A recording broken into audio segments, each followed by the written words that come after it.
우리 아이들 어릴 적에 이제 두 딸이 한 방을 쓰면서 2층 침대에서 잠을 잘 때 종종 둘이 이제 싸워요. 싸우는 내용이 뭐냐면은 언니는 불을 꺼야 잔다, 동생은 불을 끄면 무서워서 못 잔다. 어느 날도 막 싸우고 난리가 났어요. 들어갔더니 뭐 양보가 없이 팽팽합니다.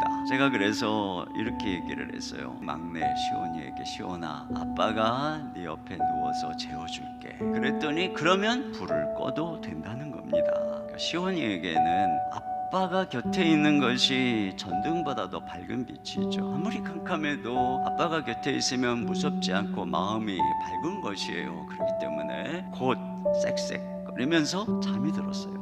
여러분, 이것이 바로 하나님의 자녀가 될 때 우리에게 비춰주는 빛인 것이죠. 이 주님의 빛은 우리의 눈을 열어서 우리 영혼의 아버지를 보게 해줍니다. 그래서 우리가 더 이상 이 두려운 세상에서, 어두운 세상에서 혼자 밤길을 가는 고아가 아니라는 것, 우리와 동행하시는 하나님 아버지가 있다는 것을 알게 하는 것이죠. 여러분, 바로 이 하나님께서 예수님 안에서 지난 해 동안 우리를 인도해 주신 바로 그 하나님이 되신 것이죠. 왜 하나님이 사람이 되신 걸까요? 그것도 마리아의 태중에 태아로 오시고 마국간에서 태어나 말그에 누이시고 가난한 나사렛 동네에서 유년 시절, 청소년기, 청년기를 지나서 성장하셨습니다. 우리랑 똑같은 죄인의 모양으로 오셨습니다. 왜 그랬을까요? 그것은 우리 죄를 짊어지는 하나님의 어린 양, 제물이 되시기 위해서 그런 것입니다. 나를 구원하시려고 하나님이 친히 사람이 되어 대신 죽으려고 태어난 사건, 그것이 성탄입니다.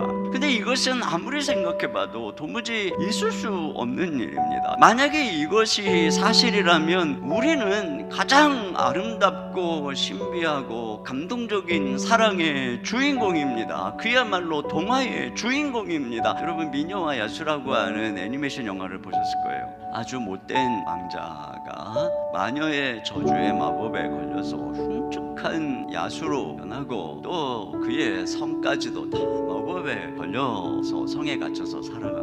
이 흉측한 야수의 마법이 풀리려면 한 아름다운 여인이 그를 찾아와서 그를 사랑해야 합니다. 그래서 그에게 사랑의 키스를 해줄 때 비로소 마법이 풀릴 수 있고 그는 왕자의 모습으로 돌아갈 수 있습니다. 그래서 결국에는 그 사랑의 키스로 인해서 마법이 풀리고 그는 멋진 왕자로 변화되고 또 그가 살고 있었던 모든 성도 마법이 풀리죠. 이것은 동화니까 이런 일이 일어나겠지, 우리는 그런 생각을 하게 됩니다. 틴켈러 목사님이 이런 얘기를 했어요. 만약에 정말 하나님이 인간이 되어 이 땅에 태어나신 것이 사실이라면, 만일 그분이 우리 죄를 위해 죽으시고 부활하신 것이 사실이라면, 동화 속의 이야기처럼 인간은 죄의 마법의 기억 상실증에 걸린 것이 사실이라면, 동화 속의 상상은 비현실적인 이야기가 아니라 예수님 안에서 성취된 이야기다. 그러니까 성탄의 스토리는 바로 우리가 늘 동화에서 바라보는 그 이야기가 실제가 된 이야기라는 것입니다. 반지의 제왕을 쓴 톨킨은 이런 얘기를 했어요. 동화는, 판타지는 지속적인 인기를 끌 수밖에 없다.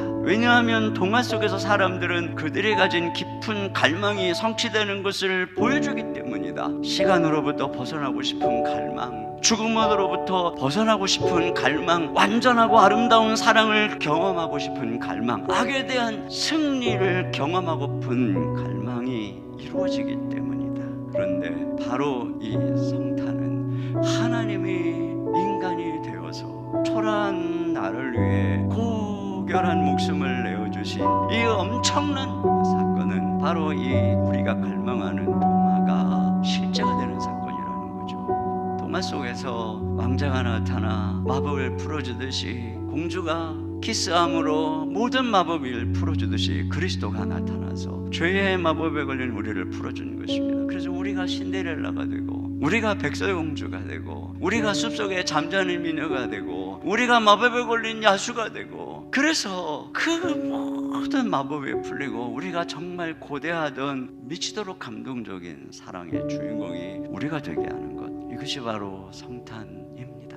이것이 바로 우리 주 예수님이 우리에게 주는 메시지인 것이죠.